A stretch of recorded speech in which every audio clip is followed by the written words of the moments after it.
안녕하세요.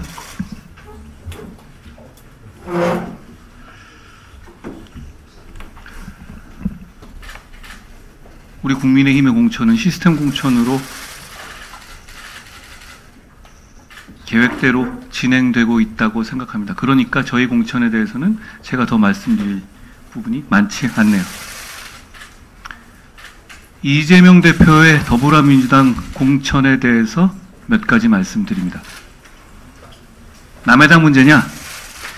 그렇지 않습니다. 제1당의 문제고 입법 독재를 하고 있는 정당의 문제이기 때문에 지적하는 것이 필요하다고 생각합니다. 문무 의원이 페북에 긴 글을 올렸죠. 소위 말하는 이재명의 경기도 팀에서 비선으로 공천에 관여하고 있다라는 식의 의혹 제기인데요. 그리고 오늘 정대철 고문님을 비롯한 과거 정통 민주당에 계셨던 분들도 그런 식의 경기도 팀 운운하는 공천의 문제점에 대해서 문제를 제기하신 것으로 제가 봤습니다.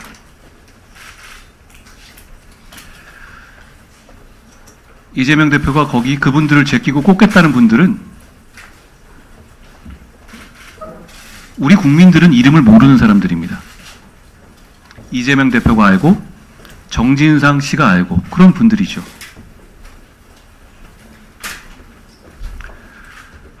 그런 식의 공천을 저는 보면서 이런 생각을 했습니다. 대장동 비리가 이런 식으로 일어났겠구나 생각했습니다.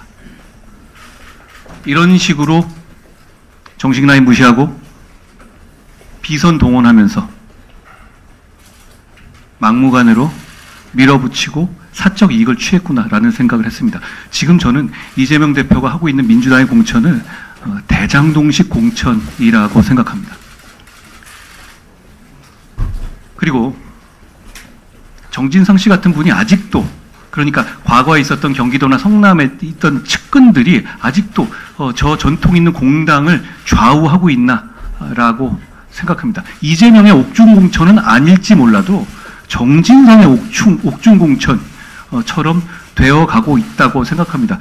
저는 제 말에 민주당 소속 많은 뜻 있는 분들이 불쾌하실 수는 있겠지만 공감하실 거라고 생각합니다.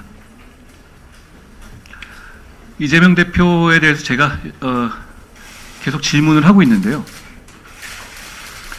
질문에 답이 없으니까 제가 또 물어보겠습니다. 이번에는 객관식으로 물어보죠.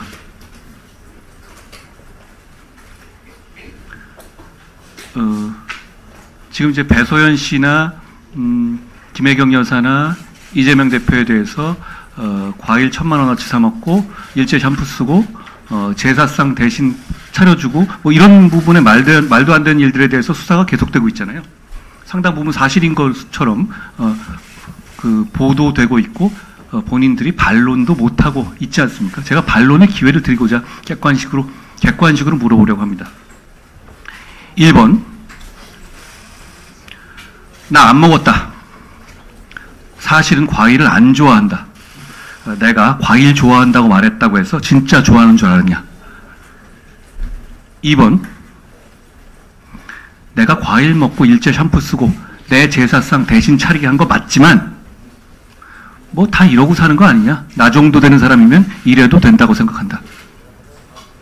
3번, 사실은 과일도 다 정진상, 김용, 유동규가 먹은 거다. 4번, 내가 먹긴 했지만 나는 내 돈으로 산 줄 알았다. 근데 이 4번은 빼겠습니다. 제가 생각해도 액수가 이렇게 크고 이렇게 장기간 이어지고 수발 전담하는 공무원만 여러 명이 있었는데 이 보기를 넣으면 제가 드리는 문제의 수준이 떨어질 것 같네요. 답을 주시기 바랍니다. 객관식이니까 어렵지 않다고 생각합니다.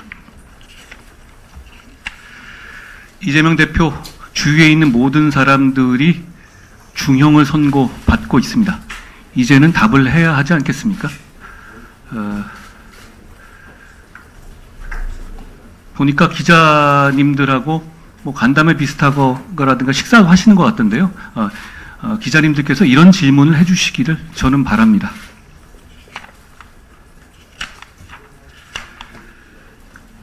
오늘 제가 국군 대전병원을 방문하는데요.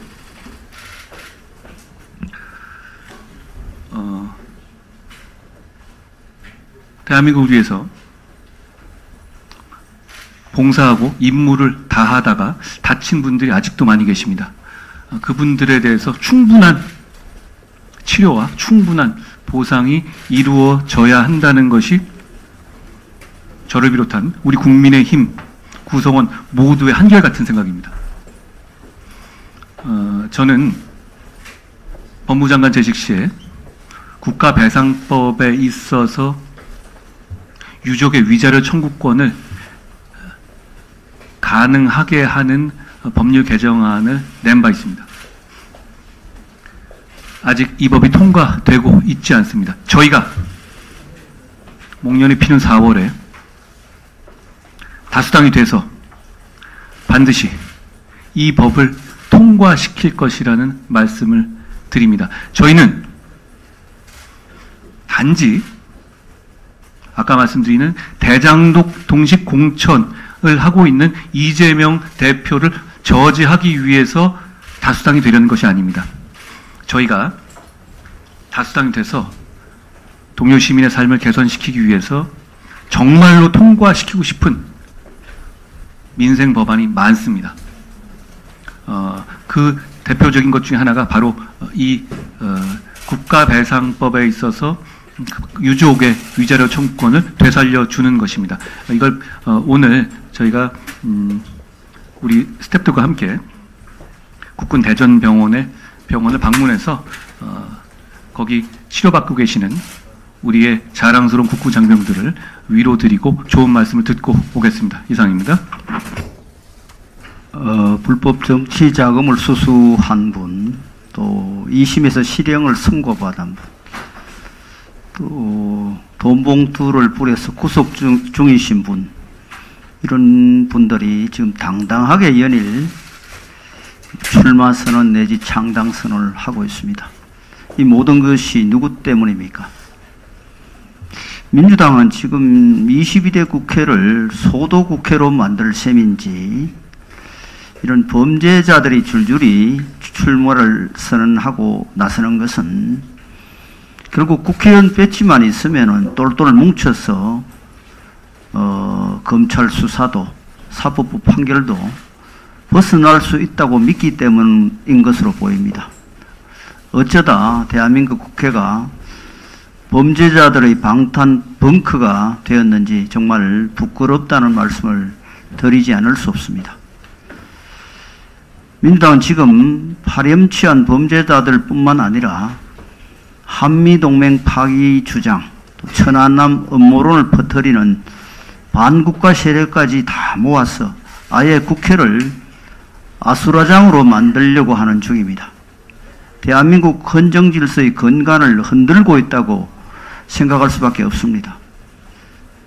검찰 수사도 사법부 판결도 정면으로 부정하는 불법 불이한 세력을 최종적으로 심판할 수 있는 것은 결국 국민입니다. 총선에서 국민들께서 엄중히 심판해 주셔야 합니다. 우리 국민의힘은 국민과 함께 22대 국회를 민생과 경제를 챙기는 국민을 위한 국회, 또 미래를 향한 국회로 만들 것입니다.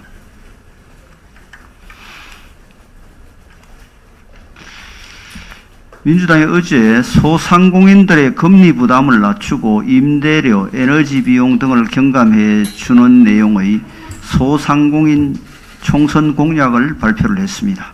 그런데 비슷한 시간에 중소기업단체 협의회와 중소건설단체 등 14개 단체가 수원에서 50인 미만 사업장에 대한 중대재해처벌법 유예를 촉구하는 결의대회를 열었습니다.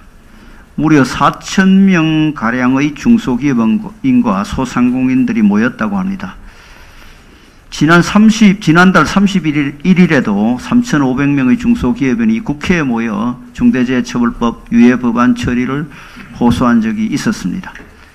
당시 집회 규모도 중소기업인 집회로는 역대 최대로 알려졌는데 어제는 그보다 더 많은 숫자가 모인 것입니다.